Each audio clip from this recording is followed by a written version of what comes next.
Hi friends, ஸ்ரீஷார் கன்சல்டன்சிலேருந்து மீண்டும் உங்களுக்காக. நேற்று வந்து நிஃப்டி வந்து நல்லா கீழே இறங்குங்கிறத நாளைக்கு பழையபடி கீழே தான் இறங்குங்கிறத சொல்லியிருந்தோம். ஒரு கேப் டவுனே வரும்னு எதிர்பார்த்துருந்தோம். அதே மாதிரி பார்த்திங்கன்னா இன்றைக்கி ஒரு நல்ல கேப் டவுனில் தான் இறங்கியிருக்குது.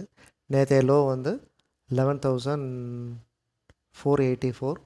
பட் இன்றைக்கி ஓப்பன் என்னன்னு பார்த்திங்கன்னா 11,471. அப்போது ஒரு 10-15 பாயிண்ட் கீழே தான் ஓப்பனில் வந்து இறங்கி தான் ஓப்பன் ஆகி இன்றைக்கி ஒரு நல்ல டவுன்ஃபாலும் கொடுத்தது. அந்த நம்ம பழைய எல்லாத்தையுமே பிரேக் பண்ணி கீழே வந்துருச்சு. இப்போ இந்த ப்ளூ லைன் தான் சப்போர்ட் லைன். இந்த இடத்துல நாளைக்கு இப்போ இந்த சப்போர்ட் லைனுக்கும் இன்றைக்கி உள்ள க்ளோசிங்க்கும் இடையில பார்த்திங்கன்னா ஒரு சப்போர்ட் லைன் பார்த்திங்கன்னா 11,330 சப்போர்ட் எடுக்கணும். இன்றைக்கி வந்து க்ளோசிங் வந்து 11,359, 60 இடத்துல ஒரு 30 பாயிண்ட் இருக்குது. நாளைக்கு இந்த 30 பாயிண்ட்டுக்குள்ளே வந்து சப்போர்ட் எடுக்கணும் மார்க்கெட். அப்படி சப்போஸ் சப்போர்ட் எடுக்கலைன்னா ஃபர்தராக இது பிரேக் ஆக தான் செய்யும். பிரேக் ஆச்சுன்னா இந்த இடம் வர்றதுக்கு நிறைய பாசிபிலிட்டிஸ் இருக்குது. இந்த இடம் வரும்போது 11,200, இந்த 11,200, 11,210 வர்றதுக்கு நிறைய வாய்ப்பு இருக்குது. ஸோ மார்க்கெட் நாளைக்கும் கொஞ்சம் கீழே வந்துட்டு திருப்பி, ஏன்னா ஒரு நல்ல டவுன் சைடு வந்திருக்குது. ஏறத்தாழ 770 360, ஏறத்தாழ 400 பாயிண்ட் வந்து மார்க்கெட் வந்து டவுன் சைடு வந்திருக்குது, கரெக்ஷன் ஆகிருக்குது. அந்த 400 பாயிண்ட் கரெக்ஷன் வரும்போது கண்டிப்பாக சின்ன ஒரு புல் பேக் வந்து நாளைக்கு எதிர்பார்க்கலாம். அப்படி வரும்போது சப்போஸ் இந்த 31 அந்த 35 அந்த இடம் வந்த உடனே ஒரு இடம் மார்க்கெட் வந்து லேசாக ரிவர்ஸில் மேலே போக வாய்ப்பு இருக்குது. ஏன்னா எக்ஸ்ஜிஎக்ஸ் நிஃப்டி சிங்கப்பூர் நிஃப்டியை பார்த்திங்கன்னா இன்றைக்கி வந்து அந்த இடம் வந்திருக்கிறான் 375. ஆக்சுவலாக இது ஃப்யூச்சரோட ரேட்டு. நான் உங்களுக்கு எக்ஸ்பிளைன் எல்லாம் பண்ணுறது எல்லாமே நிஃப்டி ஸ்பாட்டோட ரேட்டு. ஏன்னா ஸ்பாட்டை வச்சு தான் மார்க்கெட் வந்து மூமெண்ட் வந்து இருக்கும், ஃப்யூச்சரை வச்சு மூமெண்ட் இருக்காது.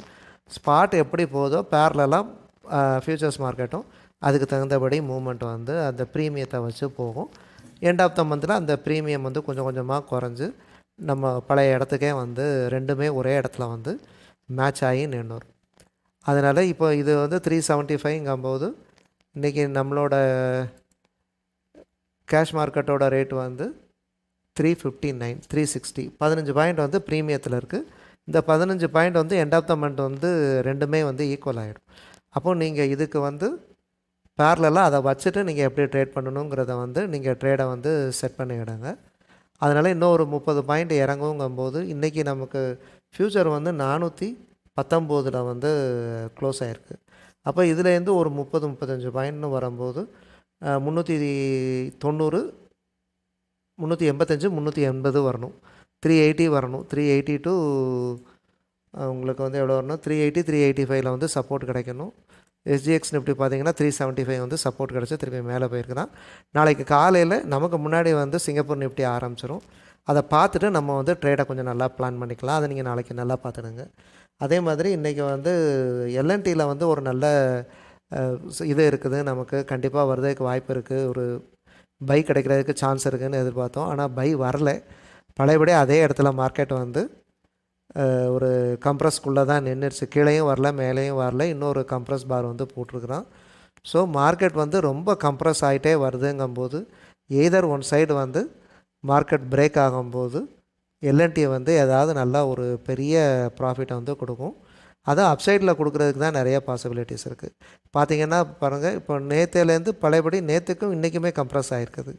ஆனால் இதுதான் ஃபஸ்ட்டு கேண்டில். ஏறத்தாழ என்னைக்கு போட்டிருக்காங்கன்னா 2nd அன்னைக்கு 2ஆம் தேதி கொடுத்த ஒரு கேண்டில் தான்.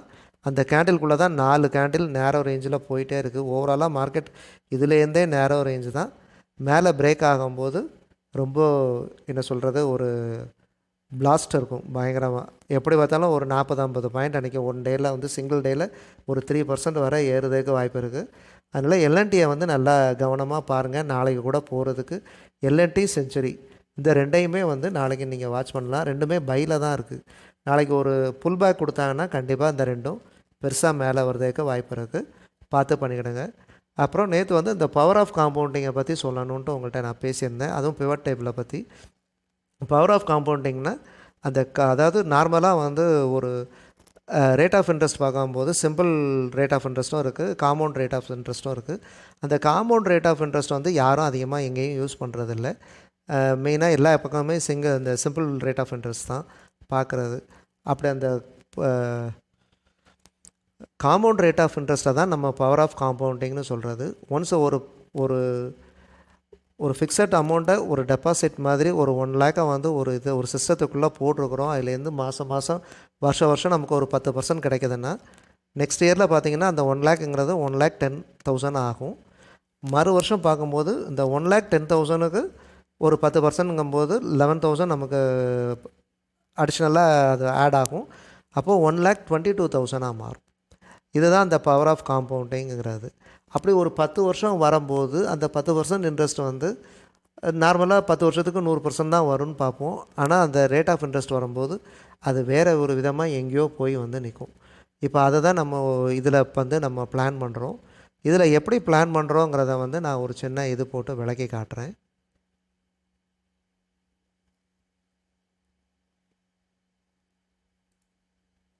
இப்போ நம்மளோட இன்வெஸ்ட்மெண்ட் வந்து 1 லேக்னு இதில் வைங்க.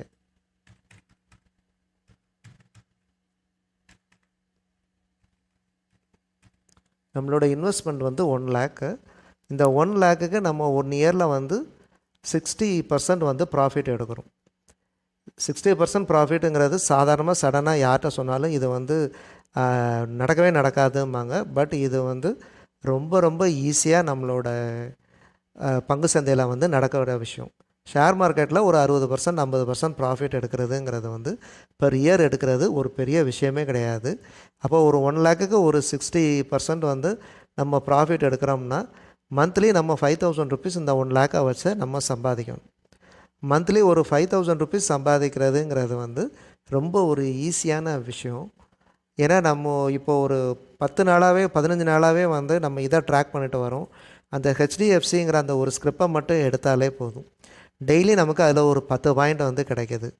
ஒரு 10 பாயிண்ட் கிடைக்கும்போது 100 ஷேர் வாங்கினாங்கனாலே டெய்லி 1000 ரூபா ப்ராஃபிட்டு. இந்த 15 நாளில் ஏறத்தாழ 10-15,000 ரூபா அதில் சம்பாதிச்சிருக்கலாம். அப்போது ஒரு 5,000 ரூபா எடுக்கிறதுங்கிறது வந்து ஒரு விஷயமே கிடையாது. இது ரொம்ப நம்ம பொறுமையாக இப்போ 1 லேக் இப்போ இன்வெஸ்ட்மெண்ட்டுக்கு ஹெச்டிஎஃப்சியை பொறுத்தவரையில் ஒரு 50 ஷேர் டெய்லி நம்ம ட்ரேட் பண்ணிகிட்டு இருந்தாலே நம்மளால் ஒரு 5,000 ரூபா வந்து ரொம்ப ஈஸியாக ஏர்ன் பண்ண முடியும். இந்த 5,000ங்கிறது ஒரு மாதத்துக்கு தான் இந்த 5,000. அப்போ பெர் டே மொத்தம் வந்து ஒரு மாதத்துக்கு வந்து 22 ட்ரேடிங் டேஸ் வந்து நமக்கு வருது. இந்த 22 ட்ரேடிங் டேஸில் 20 ட்ரேடிங் டே தான் நம்ம எடுத்திருக்கோம். ஏதோ ஒரு 2 ட்ரேடிங் டே நம்மளால் பண்ணியிருக்க முடியாது, அல்லது என்ட்ரி கிடச்சிருக்காது, ஏதாவது ஒரு விஷயத்தில் விட்டுருக்கலாம். அதனால் நம்ம அதை வந்து அவாய்ட் பண்ணியிருக்கிறோம். அப்படி பார்க்கும்போது பெர் டே வந்து நமக்கு வெறும் 416 ரூபா தான் நம்ம வந்து மார்க்கெட்லேருந்து ஏர்ன் பண்ண வேண்டிய விஷயம். 1 லேக்கை வச்சுட்டு ஒரு 416 ரூபா வந்து ஒரு நாளில் ஏர்ன் பண்ணுறதுங்கிறது ஒரு பெரிய விஷயமே கிடையாது ஷேர் மார்க்கெட்டை பொறுத்தவரையில்.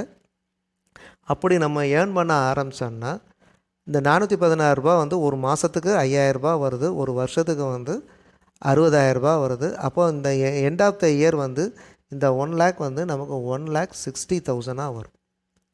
இந்த 1,60,000 வந்து இப்போ அடுத்த வருஷம் எவ்வளோ வருதுங்கிறத நான் இன்னொரு சார்ட்டில் காட்டுறேன்.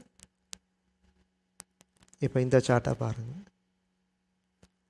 இப்போ இதில் 1 லேக் இன்வெஸ்ட்மெண்ட்டு இன்ட்ரெஸ்ட் ஏர்ன் வந்து 5,000. அதாவது இதில் இன்ட்ரெஸ்ட்னு கால்குலேட் பண்ணியிருக்கிறாங்க. நம்மளுக்கு ப்ராஃபிட் வந்து 5,000 பர் மந்த்து. அப்போது இதை வந்து நான் இயர்லி தான் கால்குலேட் பண்ணியிருக்கிறேன். அந்த காம்பவுண்டிங்கில் நான் மந்த்லி கால்குலேட் பண்ணலை. அப்படிங்கும்போது ஒவ்வொரு மாதமும் நமக்கு 5,000 ரூபா வரும்போது 1 லேக் வந்து 1,60,000 ஆகுது. இந்த 1,60,000 அடுத்த வருஷம் பார்த்திங்கன்னா அது வந்து கேபிட்டலாக ஆகிடும். இந்த 1 லேக்குக்கு பதிலாக 1,60,000 இங்கே நமக்கு கேபிட்டல். இந்த 1,60,000 ப்ளஸ் இந்த வருஷத்தில் என்ன ஆகுதுன்னா இதுக்கு 5% வைக்கும்போது 8,000 ருபீஸ் இந்த மாதம் நம்ம அடுத்த வருஷம் நம்ம ஏர்ன் பண்ணுறோம். அப்போது திருப்பி ஒரு 1 இயர் ஃபுல்லாக அந்த 8,000 ஏர்ன் பண்ணும்போது செகண்ட் இயரில் 2,56,000 வருது. இதுதான். அப்புறம் தேர்ட் இயர் ஆரம்பிக்கும் போது இந்த 2,56,000 வந்து நமக்கு கேபிட்டலாக வரும்போது 12,800 பர் மந்த் நம்ம ஏர்ன் பண்ணும்போது அந்த அந்த வருஷ கடைசியில் தேர்ட் இயர் எண்டில் நமக்கு 4,09,600 ருபீஸ் வந்து நமக்கு கிடைக்கிது. இப்படியே வந்து நம்ம 10 இயர்ஸ்க்கு வரும்போது இதில் இப்போ உங்களுக்கு தெளிவாக புரியும். அமௌண்ட் வந்து டெபாசிட்டர் வந்து 1 லேக் நம்ம இன்வெஸ்ட் பண்ணுறோம். இன்ட்ரெஸ்ட் அதாவது நமக்கு வருஷத்துக்கு 60,000 பிளான் பண்ணுறோம். டோட்டல் டெபாசிட் எவ்வளவு, டோட்டல் இது நம்மளோட என்ன சொல்கிறது லாபம் வந்து இவ்வளவு ப்ராஃபிட்டு. அப்போ 1,60,000. அடுத்த வருஷம் வந்து 96,000 ப்ராஃபிட் மட்டும். 2,56,000.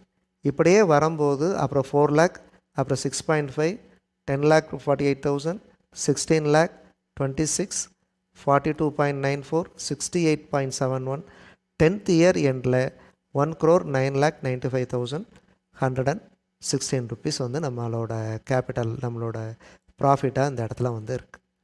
அப்போது நமக்கு தேவை வந்து ரொம்ப நிதானம் தேவை, பொறுமை ரொம்ப ரொம்ப அவசியம்.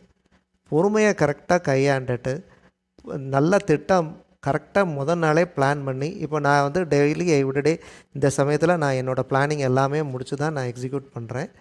அதே மாதிரி நம்ம வந்து முதல் நாளே என்னென்ன இது இப்போ இன்றைக்கி பார்த்திங்கன்னா நிஃப்டி என்ன ஆகுங்கிறத சொல்லியிருக்கிறோம். நாளைக்கு எல்என்டிலையும் செஞ்சுரி டெக்ஸ்லையும் நமக்கு வாய்ப்பு இருக்குங்கிறத சொல்லியிருக்கிறோம். இந்த மாதிரி எடுத்து வச்சுட்டு நாளைக்கு எக்ஸிக்யூஷனை மட்டும் பண்ணிட்டீங்கன்னா இந்த 400 ரூபாய் எடுக்கிறது ஈஸி.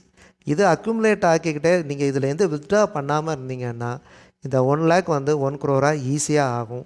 இது வந்து ஒரு 10 இயர் பீரியடில் கண்டிப்பாக ஆகும். அந்த பொறுமையும் நம்மளோட பிளானிங்கும் சரியாக இருந்துச்சுன்னா, மேட்ச் ஆச்சுன்னா இது வந்து கண்டிப்பாக நடக்கும். இது வந்து நாளைக்கு நமக்கு ஒரு நல்ல ஒரு யூஸ்ஃபுல்லான ஒரு விஷயத்துக்கு நம்ம செலவு பண்ணுற மாதிரி இருக்கும். பையனோட படிப்புக்கோ, பொண்ணோட படிப்புக்கோ, அல்லது கல்யாணத்துக்கோ, ஏதோ ஒரு எமர்ஜென்சிக்கு, எந்த ஒரு எமர்ஜென்சிக்குனாலும் இதை வந்து நமக்கு ஒரு பெரிய விஷயமாக இன்றைக்கி உள்ள 1 லேக் வந்து 1 crore ஆகுதுங்கிறது இதை தவிர வேறு எந்த விஷயத்துலையுமே நடக்காது. அதனால் இதை வந்து நீங்கள் எந்த இடத்துலையும் வந்து யோசிக்கவே வேண்டாம். இது கண்டிப்பாக நடக்கும். இதுக்கு பிளானிங் அண்ட் பேஷன்ஸ் ரெண்டும் தான் ரொம்ப ரொம்ப முக்கியம். நைட்டு உட்காந்து என்னென்னு பிளான் பண்ணுங்கள், காலையில் எக்ஸிக்யூட் பண்ணுங்கள். அந்த 1000 ரூபாய் 500 ரூபாய் கிடைக்கிறதா க்ளோஸ் பண்ணுங்கள். இதை வந்து ஈஸியாக இந்த 10 இயர்க்கு முன்னாடி கூட நம்மளால் அச்சீவ் பண்ண முடியும். இதுதான் நம்மளோட பிளானிங். நம்மளோட இந்த வீடியோ சைட்லேயே நம்ம அதை தான் சொல்லிகிட்ருக்கோம். இந்த வீடியோ சேனலில் இதை நோக்கி தான் நம்ம போயிட்டுருக்குறோம். அதனால் ஃபாலோ பண்ணுங்கள், கண்டிப்பாக நம்ம சக்ஸஸ் ஆக முடியும். இந்த வீடியோ உங்களுக்கு பிடிச்சிருக்கும்னு நினைக்கிறேன். பிடிச்சிருந்துச்சுன்னா ஃப்ரெண்ட்ஸுக்கும் ரிலேஷன் எல்லாேருக்கும் ஷேர் பண்ணுங்கள், லைக் பண்ணுங்கள், சப்ஸ்கிரைப் பண்ணுங்கள். நன்றி, வணக்கம்.